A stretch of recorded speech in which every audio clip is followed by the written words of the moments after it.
श्री कृष्ण एक ऐसा नाम जो तन और मन को उल्लास, भक्ति और आनंद से सराबोर कर देता है। उसी श्री कृष्ण जन्मभूमि पर हर साल दुनिया भर से लाखों लोग दर्शन के लिए पहुंचते हैं और जब जन्माष्टमी का मौका हो तो श्री कृष्ण जन्मभूमि की लीला और यहाँ की रौनक कई गुना बढ़ जाती है। आज उसी श्री कृष्ण जन्मभूमि पर मैं खड़ी हूँ, यहाँ मौजूद हूँ, जहाँ से लीला पुरुषोत्तम के विराट भाव और संसार को, उनके विस्तार को बहुत करीब से देख रही हूँ। जब भी कृष्ण जन्मभूमि की बात होती है तो कृष्ण जन्मभूमि का विवाद भी जहन में घूमने लगता है। अयोध्या के ऐतिहासिक फैसले के बाद कृष्ण जन्मभूमि का विवाद भी जोर पकड़ने लगा है और काशी के ज्ञानवापी मस्जिद की तरह ही कृष्ण जन्मभूमि के सर्वे की मांग भी लगातार उठाई जाने लगी है। आज आपको हम कृष्ण जन्मभूमि विवाद का हर चैप्टर आपके सामने खोलेंगे, साथ ही आपको दिखाएंगे अयोध्या और काशी के बाद आखिर क्यों हो रही है कृष्ण जन्मभूमि की बात। राम जन्मभूमि की चर्चा दशकों तक होती रही। राम जन्मभूमि का मुद्दा दशकों तक देश की राजनीति को प्रभावित करता रहा। हमने कहा था ना, रामलला हम आएंगे, मंदिर वहीं बनाएंगे, कहा था ना। तारीख 9 नवंबर 2019 को अयोध्या पर सुप्रीम कोर्ट के ऐतिहासिक फैसले के बाद तारीख भी बदल गई और दशकों तक चले एक विवाद से पूरे देश ने राहत की सांस ली। अयोध्या में भव्य राम मंदिर का निर्माण शुरू हुआ, जिसका श्री गणेश खुद प्रधानमंत्री के हाथों भूमि पूजन से हुआ।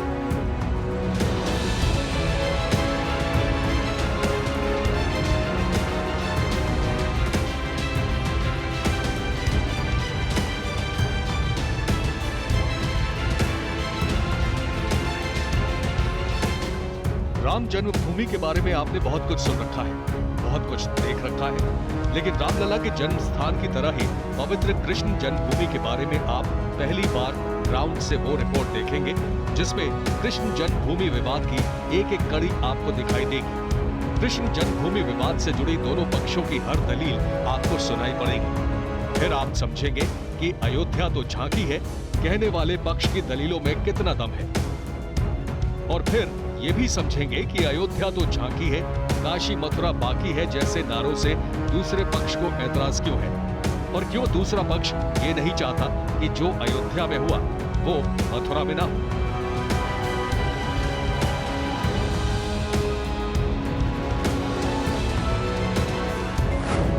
क्या है कृष्ण जन्मभूमि का विवाद?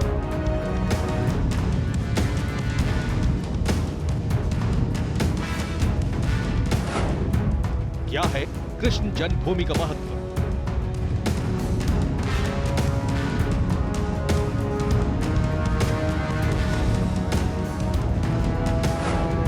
करोड़ों हिंदुओं के लिए इतनी अहम क्यों है कृष्ण जन्मभूमि?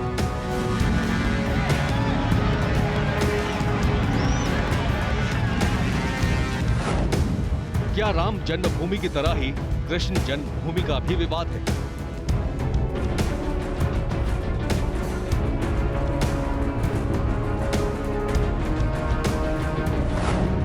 क्या राम जन्मभूमि की तरह ही कृष्ण जन्मभूमि की कहानी है?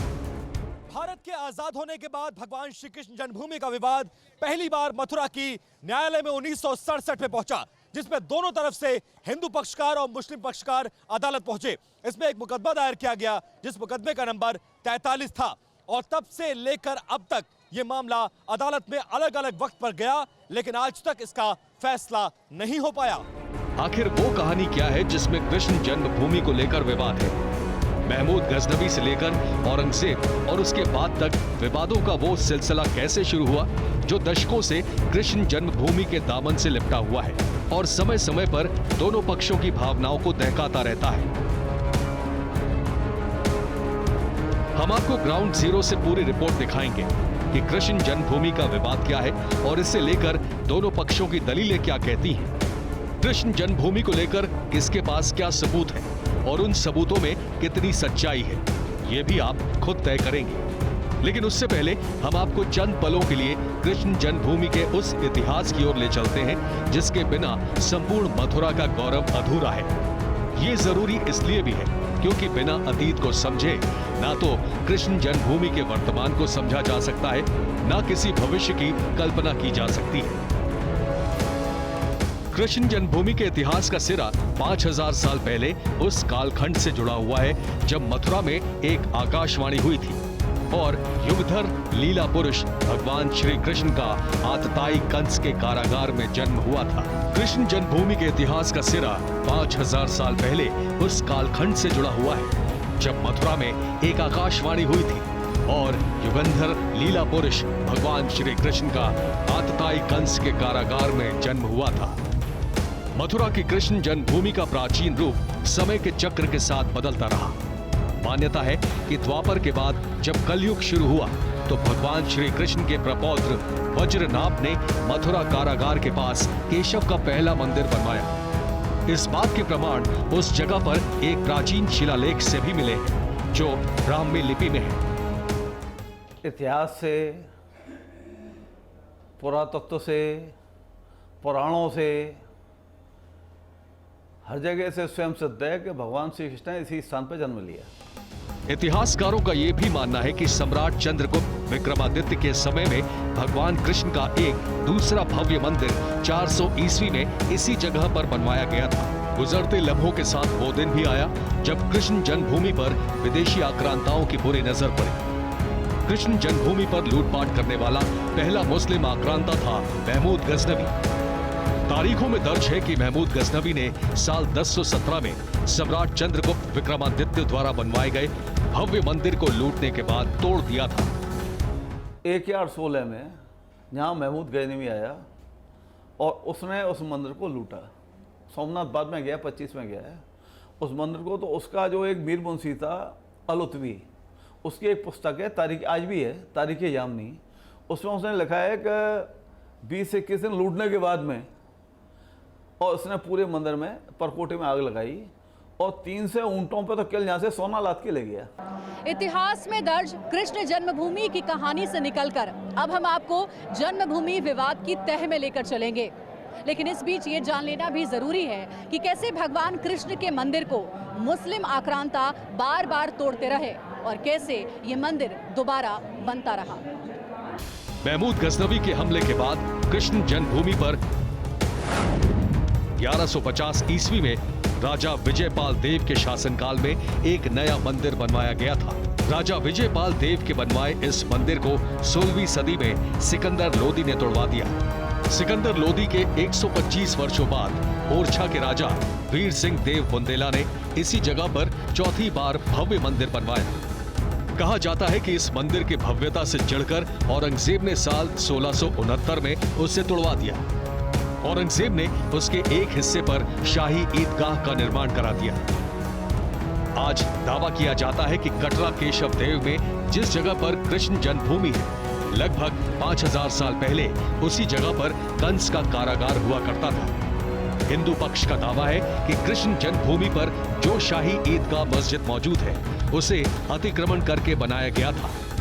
एक केस 1967 में डाला गया और 1967 में मुस्लिम पक्ष के द्वारा केस डाला गया शाही ईदगाह की तरफ से। इसमें 34 लोग थे और हिंदू पक्षकार 14 थे और इन्होंने कहा कि भाई ये 13.37 एकड़ ज़मीन है टोटल। ये कटरा केशवदेव के नाम से जानी जाती है और खसरा नंबर 825, खेवट नंबर 255। तो इसका ये जो विवाद है इसमें शुरू से ही ये हिंदू पक्षकारों की प्रॉपर्टी रही है, भगवान कृष्ण की प्रॉपर्टी रही है। मथुरा में भगवान श्री कृष्ण की जन्मस्थली को लेकर मथुरा की न्यायालय में मुकदमा नंबर 43 दाखिल हो चुका था। इस मुकदमे में हिंदू भी पक्षकार थे, मुस्लिम भी पक्षकार थे। मुस्लिमों की तरफ से 34 पक्षकार थे जबकि हिंदुओं की तरफ से 14 पक्षकार शामिल थे। दोनों की तरफ से जन्मस्थली की जमीन को लेकर अपने अपने दावे किए गए थे।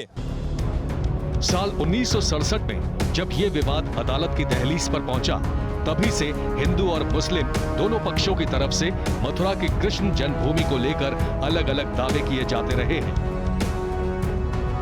लेकिन क्या दावों और दलीलों में ही भगवान कृष्ण की जन्मस्थली का संपूर्ण सच है? क्या भगवान कृष्ण की जन्मभूमि के विवाद का निपटारा भी अयोध्या की तर्ज पर होगा? क्या मथुरा को भी अयोध्या की तरह ही एक ऐतिहासिक अदालती फैसले का इंतजार है? कृष्ण जन्मभूमि हिंदू आस्था के सबसे बड़े केंद्रों में से एक है। कृष्ण जन्मभूमि मंदिर भारत में देखे जाने वाले सबसे ज़्यादा मंदिरों में पहले नंबर पर शुमार है। मथुरा में कृष्ण का मंदिर कई बार टूटता रहा और कई बार बनता रहा, लेकिन हिंदू आस्था पर इसका कोई फर्क नहीं पड़ा, बल्कि हिंदुओं की आस्था इस मंदिर के प्रति और ज़्यादा गहरी होती गई, मजबूत होती गई। विवाद चाहे कितना ही बड़ा क्यों ना हो, लेकिन उस पर आस्था हमेशा ही भारी पड़ती है।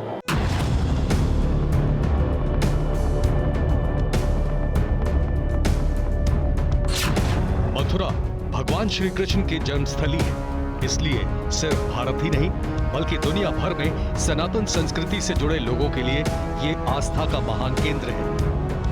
मथुरा की परंपरा हमेशा से मिलजुल कर रहने की रही है। कृष्ण जन्मभूमि की इसी मिलीजुली संस्कृति की मिठास मथुरा के मशहूर पेड़ों में घुली रहती है।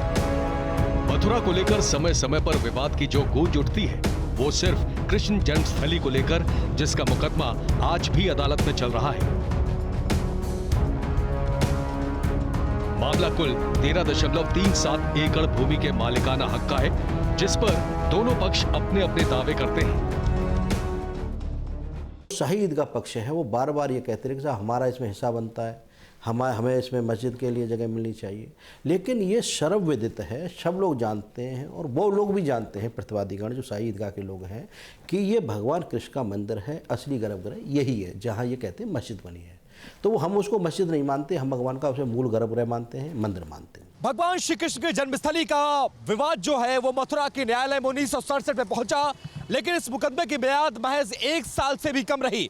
1968 तक आते आते ये मुकदमा समझौते की दहलीज पर पहुंच गया और मुस्लिम पक्षकारों से लेकर हिंदू पक्षकारों के बीच इस मुकदमे को लेकर समझौता हो गया। समझौते की जो शर्त रखी गई उसके मुताबिक श्री कृष्ण जन्मस्थली की जमीन का जो 13.37 एकड़ हिस्सा है, उसमें से 2.1 एकड़ का हिस्सा जहां पर मस्जिद बनी हुई है वो मुस्लिम पक्षकारों को दे दी जाए। इस समझौते पर मुहर लग गई, लेकिन आज भी 2.1 की बजाय 2.5 एकड़ की जमीन पर मुस्लिम पक्षकारों का कब्जा है। हिंदू पक्ष जिस जगह को भगवान कृष्ण के मंदिर का मूल गर्भगृह बताता रहा है, उसके बारे में मुस्लिम पक्ष का दावा बिल्कुल अलग है। मुस्लिम पक्ष का कहना है कि जिस जमीन पर हिंदू पक्षकार अपना दावा करते हैं, उसका वो ना तो साफ साफ स्टेटस बताते हैं और ना ही उसके बारे में कोई सबूत पेश करते हैं। हालांकि हिंदू पक्षकारों ने कृष्ण जन्मभूमि को लेकर कई सबूत भी दिए हैं, लेकिन वो हम आपको बाद में बताएंगे। पहले आप मुस्लिम पक्ष के पैरोकार तनवीर अहमद की वो दलील सुनिए जिसमें वो दावा करते हैं कि मथुरा के मामले में हिंदू पक्ष की मांग जायज नहीं है। आखिर 13 एकड़ 37 डेसिमल भूमि है कौन सी, वो लैंड कौन सी है? आप आज तक अदालत में ये बात सिद्ध नहीं कर पाए। कोई साक्ष्य, कोई एविडेंस आपने नहीं दी, कोई उसकी चौधरी आप नहीं बताते। कृष्ण जन्मभूमि मामले में मुस्लिम पक्ष के वकील तनवीर अहमद मथुरा की शाही ईदगाह कमेटी के सचिव भी हैं। तनवीर अहमद का यह भी कहना है कि कृष्ण जन्मभूमि ट्रस्ट और कृष्ण जन्मभूमि संस्थान ने अब तक इस मामले पर कोई स्टैंड नहीं लिया है। हिंदू याचिकाकर्ताओं ने कृष्ण जन्मभूमि ट्रस्ट और कृष्ण जन्मभूमि संस्थान को पार्टी बनाया हुआ है। यहाँ कोई विवाद है ही नहीं, विवाद उत्पन्न कराने का प्रयास किया जा रहा है। और जिन लोगों ने, जो जितने भी बाहर के लोग हैं, जिन लोगों ने ये मुकदमे दायर किए हैं, आखिर उनको क्या अधिकार है ये मुकदमे दायर करने का? पहली बात तो ये कि वो ट्रस्ट के व्यक्ति नहीं है। श्री कृष्ण जन्मस्थान ट्रस्ट रन कर रहा है, एग्जिस्ट कर रहा है। या तो जब ट्रस्ट काम नहीं कर रहा होता, ट्रस्ट अस्तित्व में नहीं होता, जब ट्रस्ट काम कर रहा है, आप ट्रस्टी भी नहीं हैं, आप ट्रस्ट के पदाधिकारी भी नहीं हैं, तो आप सिर्फ ये कह के आते हैं कि हम भक्त हैं। तो ऐसे तो करोड़ों करोड़ों भक्त हैं। जब बात आती है कृष्ण जन्मभूमि पर हिंदू पक्ष के सबूतों की, तो अब तक हिंदू पक्ष ने कई सबूत भी पेश किए हैं। साथ ही हिंदू पक्ष का ये भी मानना है कि जिस जन्मभूमि के सबूत इतिहास और पुराणों में दर्ज हैं और परिसर के भीतर भी मौजूद हैं, आखिर वो अब तक विवादों में क्यों है? सनातन धर्म में काशी, मथुरा और अयोध्या आस्था के वो त्रिकोण माने जाते हैं जो अनादिकाल से हिंदुओं की अडिग आस्था के केंद्र हैं। इन तीनों पवित्र जगहों के बिना हिंदू आस्था का विराट चित्र पूरा नहीं होता। काशी में ज्ञानवापी परिसर में सर्वे के दौरान हिंदू मंदिरों के स्थापत्य के सबूत मिलने के बाद मथुरा की कृष्ण जन्मभूमि पर भी सर्वे की मांग तेज हो गई है। कृष्ण जन्मस्थली में मौजूद मस्जिद में भी हिंदू स्थापत्य कला के सबूत होने के दावे किए जाते रहे हैं। हिंदू पक्ष के वकील महेंद्र प्रताप सिंह ने ये दावा कैमरे पर किया। TV9 भारतवर्ष की टीम ने जब उनसे इस मसले पर बात की तो महेंद्र प्रताप सिंह ने इस केस से जुड़े कई अहम सबूत भी दिखाए। तो इसकी दीवार पर ओम बने हैं और ओम को यहाँ से रिमूव किया गया, हटा दिया गया, जिससे कि एविडेंस खत्म हो जाए। तो ये ओम को हटा दिया गया यहाँ से। नेक्स्ट पेज पर मैं इसके पे दिखाता हूँ आपको, और भी बहुत सारी चीज़ें एविडेंस के तौर पर हम देखेंगे तो और भी बहुत सारी चीज़ें, जैसे कि ये कमल का फूल बना हुआ है, इस पर ये कमल के फूल बने हैं। तो ये हिंदू संस्कृति में कमल के फूल होते हैं, इस्लाम में तो कहीं होते नहीं। तो ये कमल के फूल बने हैं। मथुरा में एक परिधि है कृष्ण जन्मभूमि की, दूसरी परिधि है इसे लेकर किए जाने वाले दावों, दलीलों और सबूतों की, जिसके आधार पर कृष्ण जन्मभूमि की मुक्ति की मांगे लंबे समय से उठती रही हैं। श्री कृष्ण विराजमान, श्री कृष्ण जन्मभूमि स्थान और अन्य लोगों की ओर से पेश किए जाने वाले दावों में अक्सर ये कहा जाता रहा है कि साल 1968 में श्री कृष्ण जन्म स्थान सेवा संस्थान और शाही ईदगाह मस्जिद के बीच विवादित जमीन को लेकर समझौता हुआ था। उसमें यह तय हुआ था कि मस्जिद जितनी जमीन में बनी है बनी रहेगी, लेकिन हिंदू पक्ष का दावा है कि जिस जमीन पर मस्जिद बनी है वो श्री कृष्ण जन्म स्थान ट्रस्ट के नाम पर है। मुस्लिम पक्ष श्री कृष्ण जन्मस्थान सेवा संस्थान और शाही ईदगाह मस्जिद के मध्य हुए 1968 के समझौते का विषय उठाता है। वो समझौता बेसिकली एक व्यक्ति विशेष के द्वारा किया गया था। ट्रस्ट ने कभी इसको माना नहीं, एंडोर्स नहीं किया। नतीजा हुआ कि 1972 से निरंतर मुस्लिम पक्ष ईदगाह का पक्ष प्रयास करता रहा कि ईदगाह की ज़मीन नगरपालिका और अन्य सरकारी अभिलेखों में उनके नाम हो जाए, जिसमें उनको सफलता नहीं मिली। हिंदू पक्ष का कहना है कि श्री कृष्ण जन्मभूमि सेवा संघ की ओर से किया गया समझौता गलत था, इसलिए उस समझौते को निरस्त करके मस्जिद को हटाकर मंदिर की जमीन हिंदुओं को वापस कर देने की मांग की गई। राजनीतिक षड्यंत्र कहूँ मैं इसे, या एक बहुत बड़ी साजिश कहूँ कि 1967 में केस डाला गया और 1967 का वो केस 1968 में उसको कंप्रोमाइज करा लिया गया। कोई एविडेंस दाखिल नहीं किए गए। भाई ऐसी कौन सी जल्दी थी कि 1968 में एक ही साल में राजीनामा करा लिया गया, उसको कंप्रोमाइज हो गया। आपने कोई एविडेंस प्रोड्यूस नहीं किए, कोई ट्रायल नहीं हुआ केस का। क्यों ऐसा क्यों हुआ? क्योंकि वहां एक बहुत बड़ी साजिश रची गई। शाही ईदगाह पक्ष को 2.1 एकड़ लैंड उस कंप्रोमाइज के द्वारा दे दी गई। मथुरा की अदालत में भगवान श्री कृष्ण जन्मभूमि को लेकर मुस्लिम पक्षकारों और हिंदू पक्षकारों के बीच समझौता तो हो गया, लेकिन इस समझौते में एक चौंकाने वाली बात अभी सामने आना बाकी थी। ये जो समझौता हुआ वो मुस्लिम पक्षकारों और श्री कृष्ण जन्मभूमि संघ के बीच हुआ था, जबकि जन्मभूमि के जमीन पर मालिकाना हक भगवान श्री कृष्ण जन्मभूमि ट्रस्ट का था। इस लिहाज से जन्मभूमि ने यह समझौते को ही अवैध करार दे दिया। कृष्ण जन्मभूमि ने इतिहास के कई पड़ाव देखे हैं, कई बदलाव देखे हैं। अदालत में मुकदमा शुरू होने से पहले ब्रिटिश शासनकाल में ही साल 1815 में नीलामी के दौरान बनारस के राजा पटनीमल ने कटरा केशव देव को खरीद लिया था। साल 1944 में उद्योगपति जुगल किशोर बिरला ने कटरा केशव देव को राजा पटनीमल के तत्कालीन उत्तराधिकारियों से खरीद लिया। बिरला ने साल 1951 में श्री कृष्ण जन्मभूमि ट्रस्ट की स्थापना की। 1815 में जब ऑक्शन की गई प्रॉपर्टी, राजा पटनीमल ने 13,400 रुपये में खरीदी थी और उनके वारिस हुए रायकिशन दास। रायकिशन दास ने मदन मोहन मालवीय जी को, गणेश दत्त जी को, भीखालाल अत्रे जी को रजिस्ट्री की गई इस प्रॉपर्टी की और जुगल किशोर बिरला जी के द्वारा इसका पेमेंट किया गया था। ये बिल्कुल क्लियर है, रजिस्ट्री हुई। 1951 में यह प्रॉपर्टी श्री कृष्ण जन्मभूमि ट्रस्ट में मर्ज कर दी गई और 1956 में श्री कृष्ण जन्मभूमि सेवा संस्थान का गठन किया गया। अब विवाद की बात यहाँ से आती है कि ये लोग शुरू से गए कोर्ट में कि साहब ये प्रॉपर्टी तो मस्जिद को मिलनी चाहिए, लेकिन कोर्ट ने कभी इनको माना नहीं। दावा यह भी किया जाता है कि 1935 में इलाहाबाद हाई कोर्ट ने वाराणसी के हिंदू राजा को मथुरा की विवादित जमीन के अधिकार सौंप दिए थे। इसके बाद 1951 में श्री कृष्ण जन्मभूमि ट्रस्ट बनाकर तय हुआ था कि यहाँ दोबारा भव्य मंदिर का निर्माण होगा। साल 1958 में श्री कृष्ण जन्म स्थान सेवा संघ नाम की संस्था का गठन हुआ, जिसने मुस्लिम पक्ष से समझौता कर लिया। आज जो है ताजमहल का जो है कोई समझौता कर रहा हूँ, उसकी कोई वैल्यू है क्या? मुझे राइट नहीं है ना। तो वो भी मैनेजमेंट ने नहीं किया, एक व्यक्ति ने किया।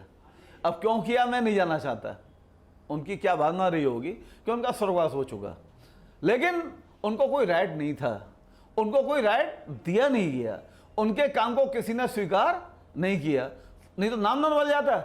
आज भी यदि ऐसा होता, समझौते में ताकत होती, 50 साल से ज़्यादा हो गई 68 से आज तक, तो वो नाम नहीं बदल जाता उसका। जो विकास की गंगा बही थी अयोध्या से काशी होते हुए मथुरा तक आ गई है, और हमें विश्वास है ठाकुर जी की लीला होगी, धर्म की ध्वजा लहराएगी, आक्रांताओं के जो मनोवृत्ति की प्रतीक जो भी ढांचा है वह देर सवेर सही, जब न्यायालय, हमको पूरा भरोसा है, कोई ना कोई धर्म संगत, न्याय संगत, तर्क संगत निर्णय न्यायालय का जरूर है। स्थिति अलग है, वहाँ मंदिर नहीं था, वहाँ फटे तिरपाल में रामलला विराजमान थे।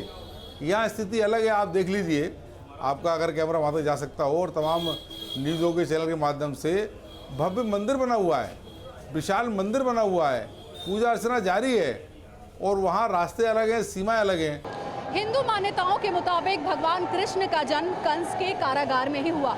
वहीं हिंदू पक्षकारों का भी यही मानना है कि भगवान कृष्ण का जन्म कंस के कारागार में ही हुआ था, जो कि शाही ईदगाह के नीचे है, और विवाद की असली जड़ यही है। पूरा मामला कोर्ट में है।